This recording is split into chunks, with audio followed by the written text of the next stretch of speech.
نحمده ونصلي على رسوله الكريم اما بعد فاعوذ بالله من الشيطان الرجيم بسم الله الرحمن الرحيم سبح لله ما في السماوات والارض وهو العزيز الحكيم صدق اللہ العظیم۔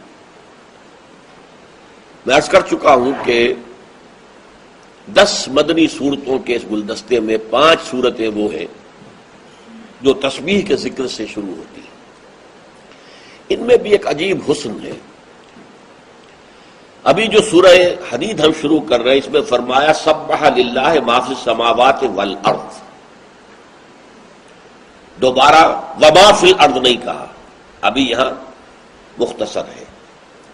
پھر 2 صورتوں میں جن میں سے سورہ حشر اور سورہ صف سبح للہ ما فی السماوات وما فی الارض۔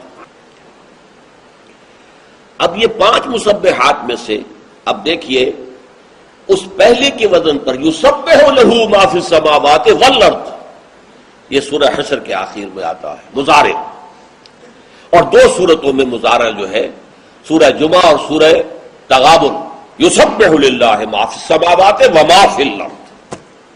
یہ توازن ہے، عجیب توازن ہے، غور کرنے کی ضرورت ہے۔ اچھا، اس کے ضمن میں میں آپ سے اگرچہ تسبیح کے بارے میں باتیں عرض کر چکا ہوں، کیونکہ یہ ہم نے سورہ جمعہ پڑھی ہے، سورہ تغابن پڑھی ہے، سورہ صف پڑھی ہے، لیکن آج پھر میں چاہتا ہوں ذہن میں تازہ کر لیں۔ دیکھیے اللہ تعالی کی معرفت جو دین کی روح ہے، جان ہے، یہاں تک کہ آیہ مبارکہ جو سورہ ذاریات کی ہے وَمَا خَلَقْتُ الْجِنَّ وَالْإِنسَ إِلَّا لِيَعْبُدُونَ، میں نے جنوں اور انسانوں کو پیدا نہیں کیا مگر صرف اس لیے کہ میری عبادت کریں۔ اس کا بہت سے مفسرین نے مفہوم لیا ہے وَمَا خَلَقْتُ الْجِنَّ وَالْإِنسَ إِلَّا لِيَعْرِفُونَ، میں نے جنوں اور انسانوں کو صرف اس لیے پیدا کیا کہ میری معرفت حاصل کریں۔ ظاہر بات ہے عبادت سے پہلے معرفت چاہیے، آپ اللہ کو پہچانیں گے تو بندگی کریں گے، اس کی عظمت کا کچھ آپ کو احساس ہوگا تب آپ اس کے سامنے سر جھکائیں گے، سجدہ کریں گے۔ تو معرفت پہلے ہے، اس کے بعد عبادت آئے گی۔ عبادت کا تعلق عمل سے، پہلے معرفت۔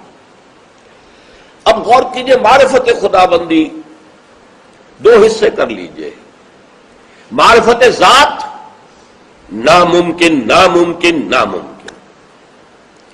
حضرت مجدد الفسانی رحمۃ اللہ علیہ اپنے مکتوبات میں بار بار وراء الورا ثم وراء الورا ثم وراء الورا، اے برو از وہم و قیل و قال من، ہمارے وہم سے، قیل و قال سے، ہمارے تصور سے بلندر بلندر بلندر کوئی تصور ممکن نہیں۔ اللہ کا کوئی تصور آپ ذہن میں قائم کریں گے تو یہ شرک ہو جائے گا، کیونکہ آپ نے ذہن میں ایک تصویر بنا لی ہے اللہ کی، اللہ وہ تو نہیں ہے، تو آپ نے خدا گھڑ لیا۔ اقبال کہتا ہے، اس کا بڑا اونچا فلسفیانہ شعر ہے یہ، لیکن یہاں اس کا اطلاق ہوگا می تراشد فکر ما ہردم خدا بندے دیگر، میرا فکر، میری سوچ ہردم ایک نیا خدا تراشتی رہتی ہے۔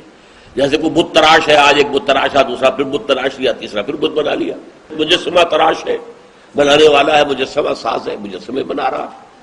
می تراشد فکر ماں ہردم خدا بندے دیگر، ایک نیا سے نیا خدا جو ہے، میرا فکر، میری سوچ، میرا تصور، میرا وہم، یہ ایک خدا کو بناتا رہتا، لیکن وہ شرک اور کفر ہو جائے گا۔ ذات باری کے بارے میں کوئی بات، کوئی قول، کوئی حرف لیس کمثلہ شیء، ہے ہی نہیں کچھ کہ اس کے مثال کیا دیں گے آپ؟ البتہ اس کی جو ساری معرفت ہے وہ غور کیجئے اور اس کو 2 حصوں میں تقسیم کر لیجئے۔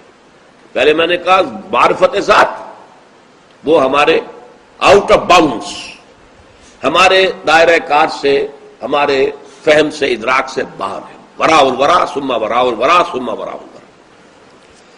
اب یہ ہے کہ صفاتی معرفت کے بھی 2 طریقے ہیں۔ ایک تو یہ تصور کہ وہ ہستی ہر عیب، ہر ضعف، ہر احتیاج، ہر تقصیر، ہر کوتاہی سے پاک ہے، اعلیٰ ہے، عرفہ ہے، منزہ ہے۔ یہ ہے منفی تصور. منفی تصور، نہ اس میں کوئی عیب ہے، نہ اس میں کوئی کمی ہے، نہ اس میں کوئی کمزوری ہے، نہ اس میں کوئی احتیاج ہے، نہ اسے کوئی ضرورت ہے. ہر شے کی نفی، کوئی ضعف نہیں، کوئی کمی نہیں، کوئی تقصیر نہیں، کوئی کوتاہی نہیں، کوئی احتیاج نہیں، کوئی ضعف نہیں. اس کا نام ہے تسبیح، پاک قرار دینا. ہر کمزوری سے، ہر عیب سے، ہر تقصیر سے، ہر ضعف سے، ہر احتیاج سے پاک ہے، اعلیٰ ہے، عرفہ ہے، منزہ ہے. اور مثبت پہلو کیا ہوگا؟ ہر خیر جس کا ہم تصور کر سکیں، ہر خوبی جس کا ہم تصور کر سکیں، وہ اس کی ذات میں موجود ہے بتمام و کمال. علم ایک خوبی ہے، وہ بکل شیء علیم، وہ ہر چیز کا علم رکھتا ہے. قدرت، طاقت، وہ علی کل شیء قدیر. حیات، الحی، زندہ، از خود زندہ، کسی اور کے زندہ رکھے ہوئے زندہ نہیں ہے، خود زندہ ہے. اب یہ ہے، اس کو کہتے ہیں، ایک ہے منفی تسبیح، ایک ہے مثبت تحمید. تحمید، حمد کیا ہے؟ کہ اللہ میں ساری خوبیاں، سارے کمالات جس کا بھی تصور کیا جا سکتا ہو، ہر خوبی، ہر کمال بتمام و کمال موجود ہے. اسی کو حدیث میں کہا گیا ہے التسبیح نصف المیزان. تسبیح سے معرفت ربانی کی میزان آدھی پر ہو جاتی ہے. وہ الحمدللہ تملؤہ، اور جب الحمدللہ کہہ دے تو وہ میزان بھر گئی، پرڑا بھر گیا. منفی مثبت، التسبیح نصف المیزان والحمدللہ تملؤہ. ایک یہ انداز ہے تسبیح و تحمید. اچھا، ایک دوسرا انداز ہے صفات کے اعتبار سے. اب جو صفات ہے اس کی کمال ہے، صفات کمال، ان کے بارے میں بھی نوٹ کیجئے.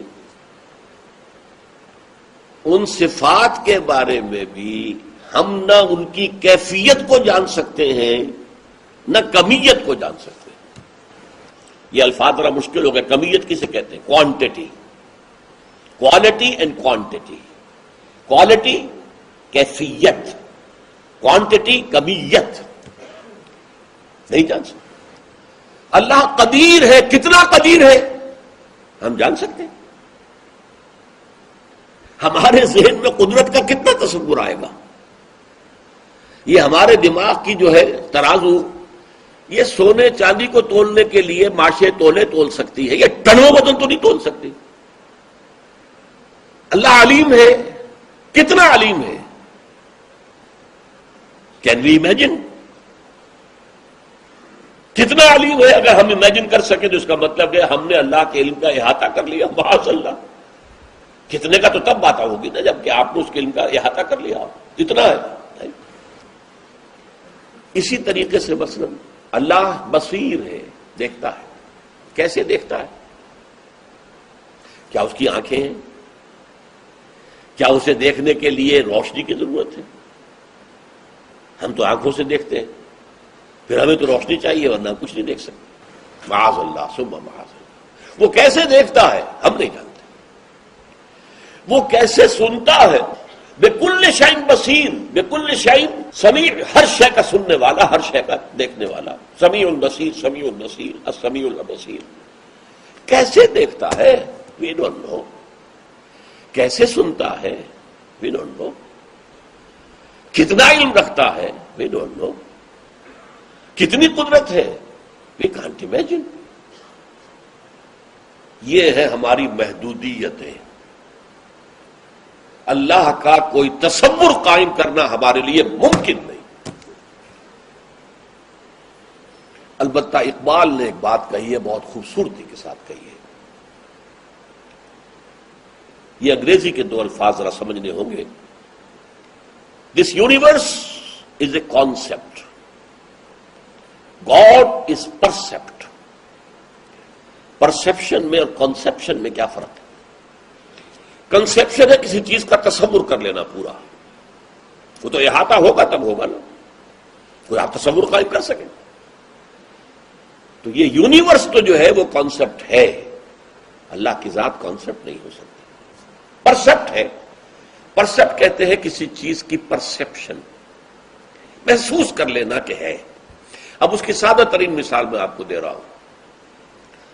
دیکھیے، ایک دیدہ بینا والا انسان ہے، اس کی بینائی صحیح ہے، ایک اندھا ہے بیچارہ. وہ دونوں ایک قلعے کی دیوار کے سامنے کھڑے ہیں، فصیل کے سامنے.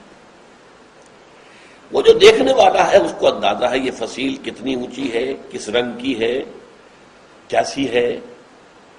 وہ ایک کانسیپٹ قائم کر سکتا ہے اس لیے کہ وہ دیکھ رہا.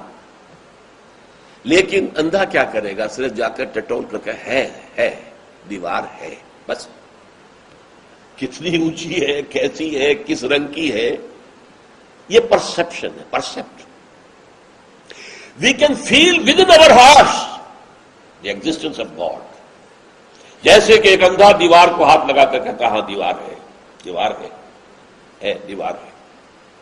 اسی طرح ہم دل میں اللہ کی وجود کو محسوس کر سکتے ہیں، پرسیو کر سکتے ہیں، کنسیو نہیں کر سکتے، اس کا پورا تصور ہم قائم نہیں کر سکتے. یہ ہے معرفت باری تعالیٰ کے ضمن میں چند باتیں جو میں نے چاہا کہ ایک ترتیب کے ساتھ سامنے آ جائے. اب دیکھیے، جو میں نے کہا تھا، پہلی بات معرفت ذات خارج از بحث. ذرا بھی بات کرو گے تو کہیں نہ کہیں کفر اور شرک میں مبتلا ہو جاؤ گے. حضرت ابوبکر صدیق نے ایک مرتبہ فرمایا، بڑا پیارا، العجز عن درک الذات ادراک. اللہ تعالی کی ذات کے ادراک سے عاجز ہو جانا ہی ادراک ہے. جب انسان یہ سمجھ لیتا ہے معلومم شد کہ ہیچ معلوم نہ شد، مجھے خوب معلوم ہو گیا ہے کہ مجھے تو کچھ بھی معلوم نہیں. ایک آدمی فزکس کی ہائٹس کے اوپر پہنچا ہوا ہے اور یہ جو اسپیس ہے اس کی، لیکن آج بھی وہ سمجھتا مجھے کچھ پتہ نہیں ہے یہ کائنات کتنی لمبی چوڑی ہے، کہاں شروع ہوتی ہے کہاں ختم ہوتی. معلومم شد کہ ہیچ معلوم نہ شد، یہی پتہ نہیں اس کا خواہش کیا ہے، کچھ پتہ. یہ علم کا کمال ہے. اسی طرح معرفت خداوندی کا کمال کیا ہے؟ ذات باری تعالیٰ کا. العجز عن درک الذات، ذات کے ادراک سے عاجز جب آدمی آ جاتا ہے، ادراکو، یہی ادراک ہے. اس پر حضرت علی نے گرہ لگائی، دوسرا جملہ کہہ دیا جس سے کہ شعر بن گیا، وَالسَّعْيُ فِي كُنْهِ الذَّاتِ إِشْرَاكٌ.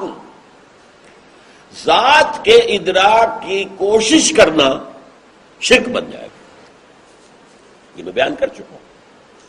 تصور آپ قائم کریں گے تو وہ تو آپ کا اپنا بنایا ہوا خدا ہے، آپ کے ذہن کا تراشیدہ خدا ہے. نہیں تراشد فکر ما ہر دم خدا بندے دیگر. تو یہ چند چیزیں ہیں. اب آپ دیکھیے سورت شروع ہو رہی، سبح للہ ما فی السماوات والارض.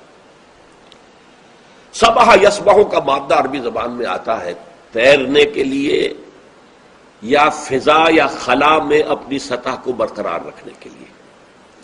پانی پر، دریا پر، سمندر پر کوئی چیز چل رہی ہے سطح کے اوپر، ڈوب نہیں رہی تو اسے ہم تیرنا کہتے ہیں. فضا میں، خلا میں کوئی شے اپنے بلندی پر برقرار ہے تو یہ بھی سبح یسبح ہے.